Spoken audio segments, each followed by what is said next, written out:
Manchester نمائندہ دی voice of UK Kashmiri نژاد مسلمان خاتون یاسمین ڈار لارڈ میو مانچسٹر منتخب ہو گئیں۔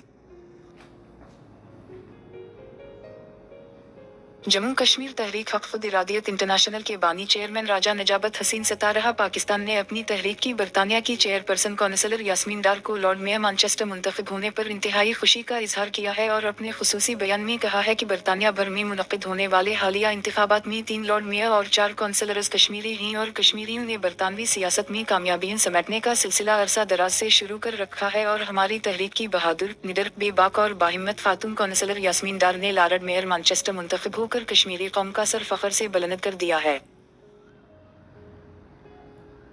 راجہ نجابت حسین نے مزید بتایا کہ برطانیہ کے دیگر علاقوں سے منتخب ہونے والوں میں councillor Muhammad Ayub lord mayor Bolton, councillor Majid Khan lord mayor Stoke on Trent, councillor doctor Zahid Chauhan mayor Oldham, lady councillor Tafheem Sharif mayor Tameside, councillor Arif Khan mayor Burnley, councillor Pervez Akhtar mayor Blackburn, councillor Raja Ilyas Khan mayor Woking, councillor Fayyaz Ahmed mayor Banbury اور دیگر شامل ہیں۔